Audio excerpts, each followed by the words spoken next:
Hello and welcome to the first episode of the City of Ottawa's podcast series, OttaTalk, where we talk with the people who work for your city and the people who live here about city programs, projects, initiatives.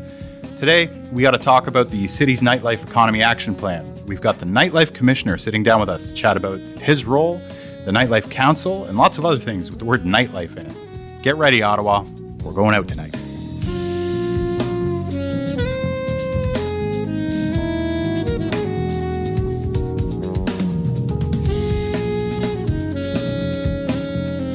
Our theme music to start the show is titled The Flow by the Mark Deco Quartet. We will start and end every podcast with a local artist featured on the City Sounds playlist on SoundCloud. You can find a link to our playlist in our show notes, and you'll hear more from The Flow at the end of our podcast. One more reason to stay tuned till the end.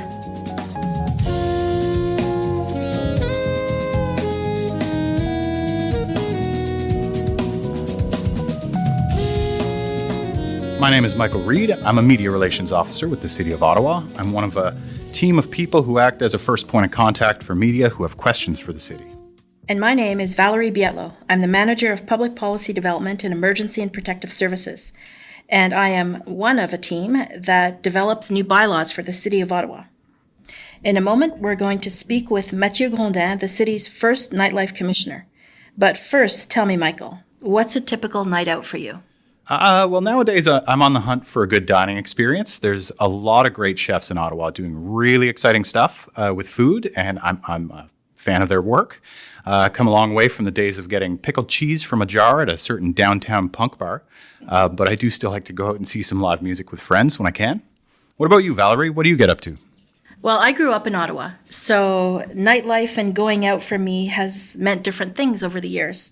For now, I can say that my outings also usually revolve around a restaurant, either discovering a new one or going back to an old favorite. And if I can end off the evening hearing some live music somewhere, that's just great. So that's what I look for. Before we get started, we have a few housekeeping notes. Any city programs or services we talk about will be in the program notes wherever you're streaming this podcast, or you can search for them on the city's website, ottawa.ca. Program notes also have a link to the city's YouTube channel where you can find our entire podcast archive, which, as of right now, is just this one. Let us know how it's going so far. Also, you're going to hear Commissioner Grondin talk about BIAs. That stands for Business Improvement Areas. There's 18 of those in Ottawa. There are business associations that work together and with the city to improve business interests in their districts. You can learn more about BIAs also on ottawa.ca.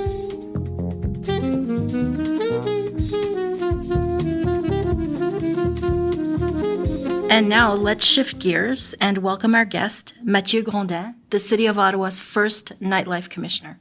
Hi, thanks for having me. Thank you. Thank you for being here. A bit about Mathieu before we start. Mathieu's led the publication of 2 significant studies on the City of Montreal's nightlife economy. In 2021, he launched a global forum dedicated to nightlife governance, a forum that became an annual event attracting more than 600 people from 30 cities across the world. Mathieu is a professional actor. He is a director and editor of music videos for artists including Céline Dion, Mes Aïeux, et Radio-Canada, and for an extensive list of commercial clients. Mathieu Grondin, welcome again, and thank you for being here with us on our first podcast. Thank you. I haven't been acting for the last 20 years though, but I'm not a professional actor anymore, but I was, yes, for 20 years during my youth. So it's clear from your background that nightlife and maybe nightlife economy is your business and perhaps even your passion. We'll come back to that in a minute, but first tell me, why is nightlife important for cities such as the City of Ottawa? Well, I can tell you as an individual myself, nightlife has always been important, and there's a lot of people like me that live in city. Nightlife is closely associated with urban environments. But in general, we say that nightlife is important for cities to develop its attractivity, to retain its cultural workforce, to develop its tourism, develop its culture. Also, it's a time and space for culture to thrive. People work from 9 to 5. They earn their money from 9 to 5. So it's the time and the space they have to spend their money is after 6 p.m. So it's from 6 p.m. to 6 a.m. for the more warriors of them. So. And where does your passion for nightlife come from? Well, I've been a night owl all my life, and it goes back to my. It's a family story. My father was a radio host, working night shifts in Montreal. So one of my earliest memories I have was falling asleep on the couch in the studio, because he would take me with him sometimes, and I felt I was very privileged as a child to have access to this mysterious time of the day, where you're supposed to be in bed, but then you get to hang out with the adults. And I think it still is what attracts people to nightlife, even when in their adult years. It still is a mysterious time. It's as much as it's seducing, but it's also scary to some people, and it's this mix that makes it so interesting. And then in my teens, I because my father was a rock DJ, and I had to have a rebellion as a teenager.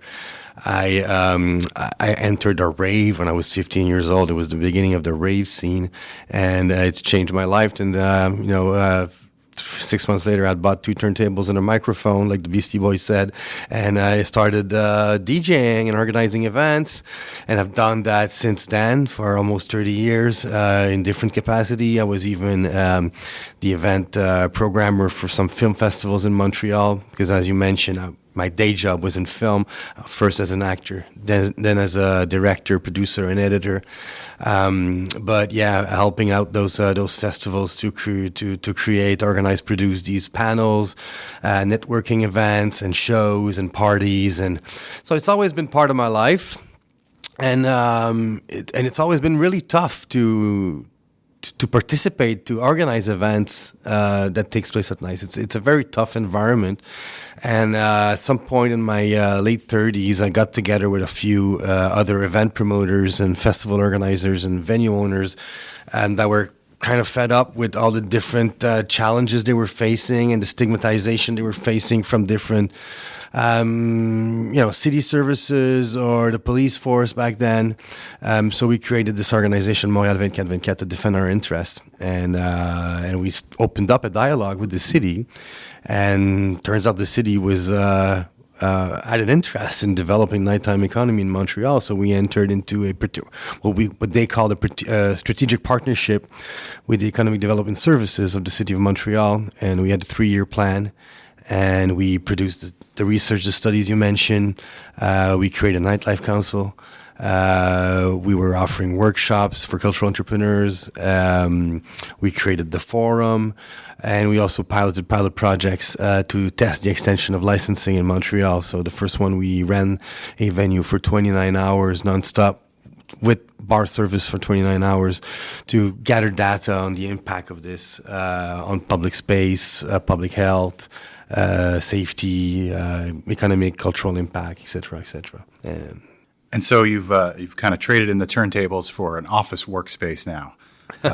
I get a bit of a sense that there's still a lot of curiosity about what a Nightlife Commissioner does, what your role at the city is all about. Can you take a minute, kind of just bring us through an overview of what your position actually is and what it entails? Well, I can tell you what I'm not doing is what I was doing before. I'm not organizing parties. I'm not opening new clubs, and I'm not the official MC for the city of Ottawa either, even though I think I gotta have a good voice. But no, it's a bureaucratic job that's embedded. The position is embedded in the economic development services. So it's I'm an agent. I'm a liaison between the external partners, civic society, the business community, the cultural community, the different internal services to the city, and council. So I'm in the middle of all these different sectors. And my job is to help them kick off new projects, to see also how can, if there's different red tape, there's always red tape to get rid of. So I have discussions with the community to see what can the city does to, make their life easier, to do business after dark more easily. So You recently assembled a Nightlife Council. Who is on that council, and what are they going to be doing? Well, the Nightlife Council is it's an initiative we've seen a lot in the French-speaking countries, especially in France. They have it in Belgium, in Switzerland. It acts as an advisory board, soundboard to help the nightlife office identify the priorities according to the next steps of the action plan. So, for instance, this year we know we're going to be working on the nightlife safety plan. So what should the priorities be? Should we put the Narcan kit behind every bar, or should we address bystander intervention? And the people on the ground, on the field, the boots on the ground, the people operating these venues are the ones who know what they need best. So they are the ones making up a good part of that council. So there's 18 members. 6 of these members are seats reserved to organizations involved in cultural or economic development. There's Ottawa Tourism, for instance, the Ottawa Music Industry Coalition, Ottawa Festival Networks, Arts Ottawa. So that's the type of organization we have on this council. And then the 12 other members are at-large members, so individuals who could apply through an open and transparent and public process that we engaged last fall. So most of them are either nightlife users, participants, or, involved in some capacity in nightlife. So a lot of them are workers, bar owners, venue owners, cultural festival programmers, etc., etc. We got over 500 candidates for this process, and I had to pick 12. There were a lot of great candidates. Honestly, I could have created 3 of these. So it was a bit heartbreaking to pick them. But we have a really good group, really strong group. And we just had our first kickoff session, kind of like a meet and greet intro session a couple of weeks ago, early December. And we're going to have our first work session in January. We're going to meet 4 times a year, at least.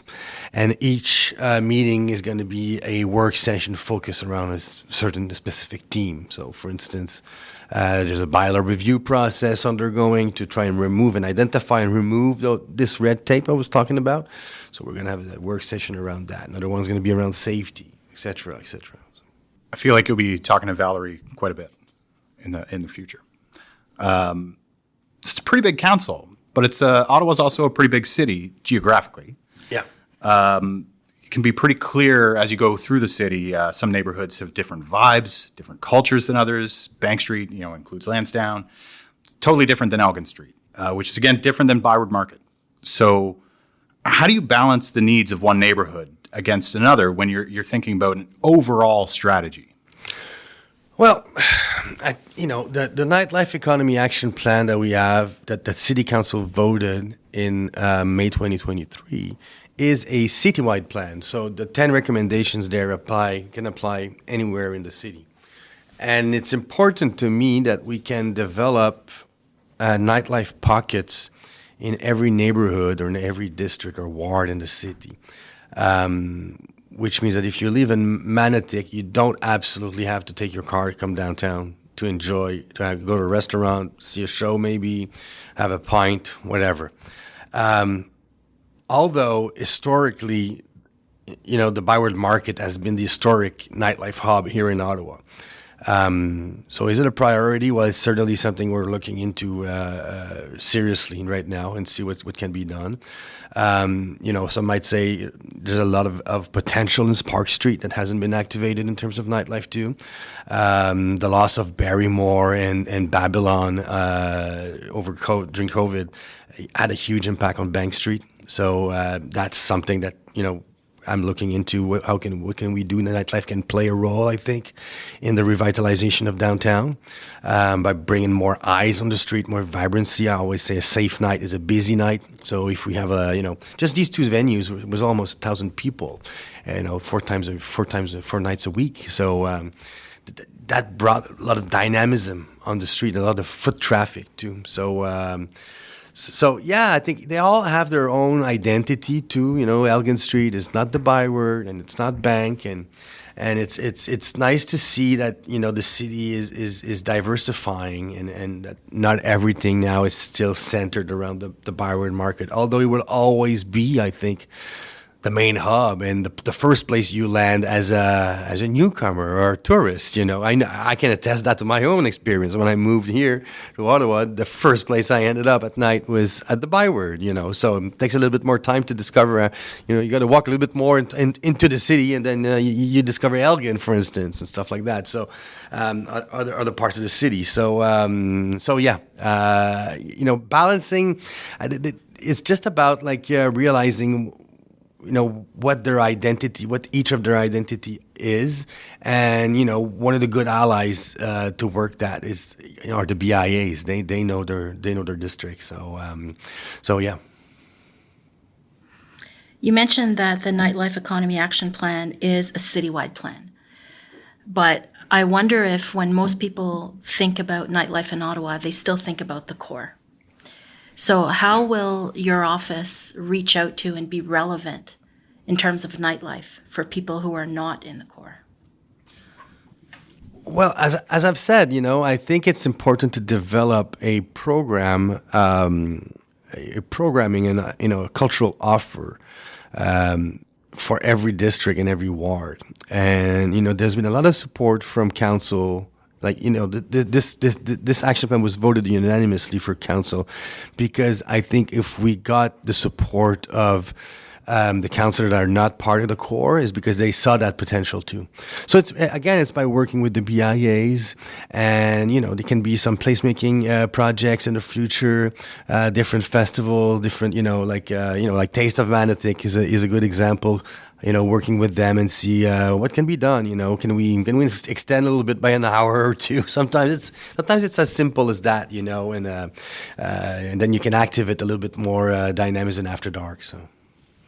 People in all these communities, they might be looking for, really clear and specific examples that the nightlife plan is affecting some kind of change. But I get the impression that the signs of success for the nightlife plan and your office are likely to be more gradual, more subtle, at least to start. Is there anything that people can look forward to in the near future as an indicator that there's that the wheels are in motion? Well, again, I think, when we discuss the misconception about the position, people are thinking that I'm going to be kickstarting new projects. That's not the mandate. That's not my mandate. If you have a project, I'll be happy to help you and to direct you to the funding partners that we, help you with funding, help you navigate through the red tape. And just by being here and opening up this discussion collectively, having this collective discussion, I'm hoping that people will come with these projects so we can help them. I don't want to tell you that, what's in the work, because these are all discussions I'm having with private partners, and they wouldn't like me to be sharing that with you right now. But there are new projects popping up. There are discussions being had, and I know people in Ottawa are very thirsty and have a huge appetite. A month in, into the position, I was getting emails from residents. Well, I'm not seeing any new events popping up. Well, this doesn't happen overnight, as you said.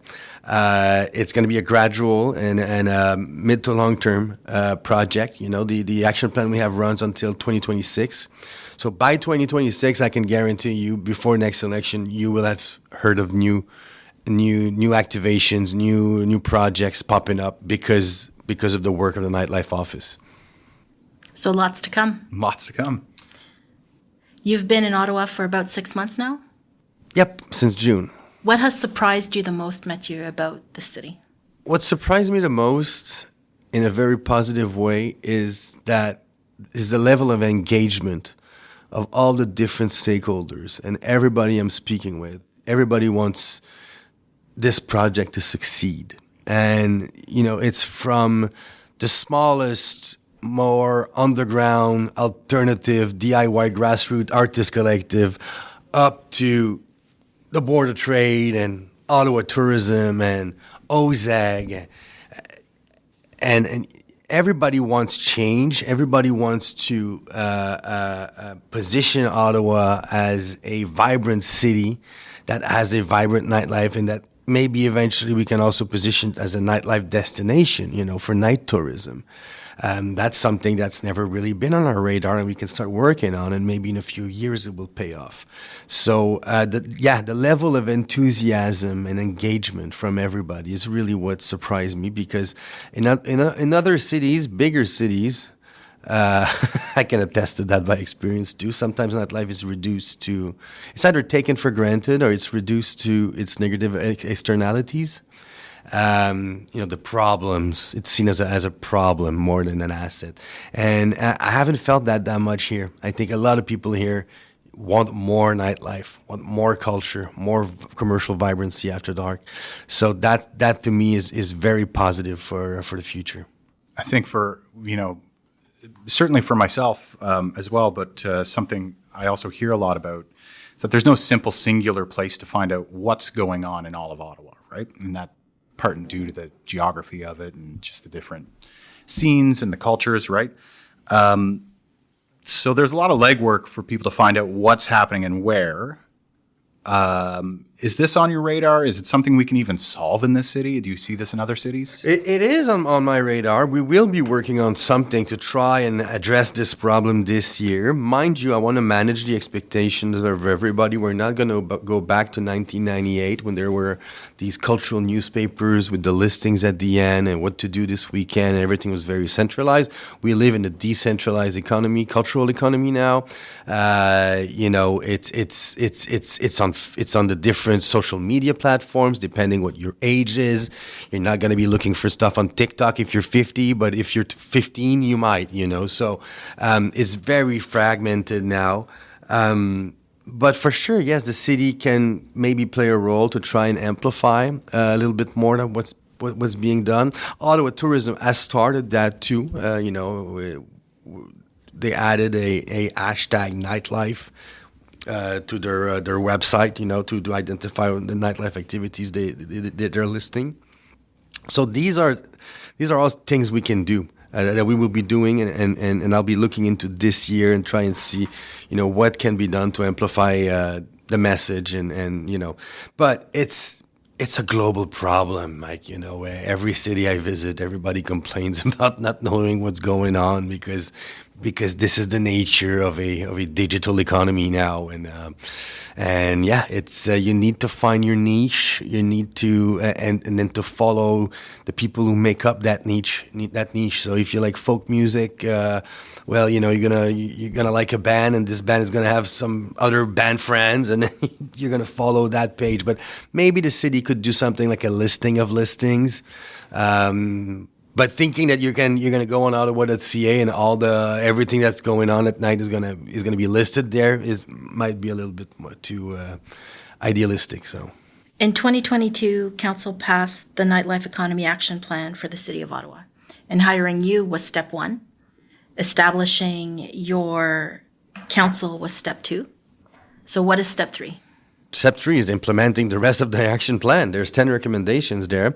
As you said, the first two, we've got them covered, and there's more than that. Actually, we're already halfway almost into that action plan, and we got about we still have a little over a year and a half to finish it, to finish implementing it. So next steps this year we're going to be working on a nightlife safety plan.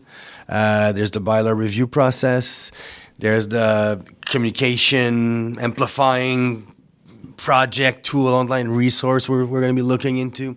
This is what's on my radar this year, and I hope also to be able to support some new projects that will bring more vibrancy after dark.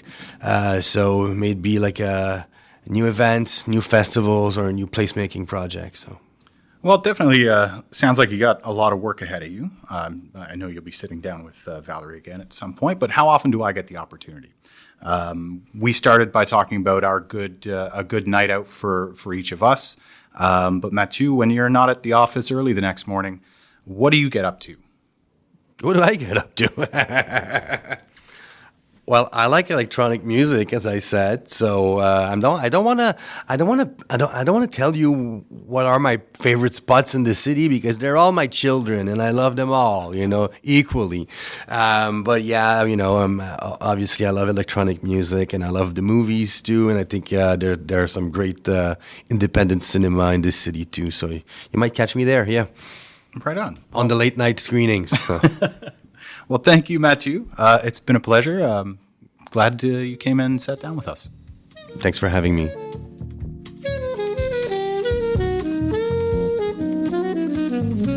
That's a wrap on episode 1 of OttaTalk. Remember to visit ottawa.ca for more information about the Ottawa's Nightlife Economy Action Plan. Tell us what you think about the episode and what you would like to hear us talk about next time. You can give us feedback on our social media channels or email us at podcast.balado@ottawa.ca. You can find that in the notes as well. So tune in to our next podcast when we ought to talk about something completely different. To play us out, here's a little more of The Flow by the Mark Deco Quartet from the City Sounds playlist on SoundCloud. Take care and see you soon.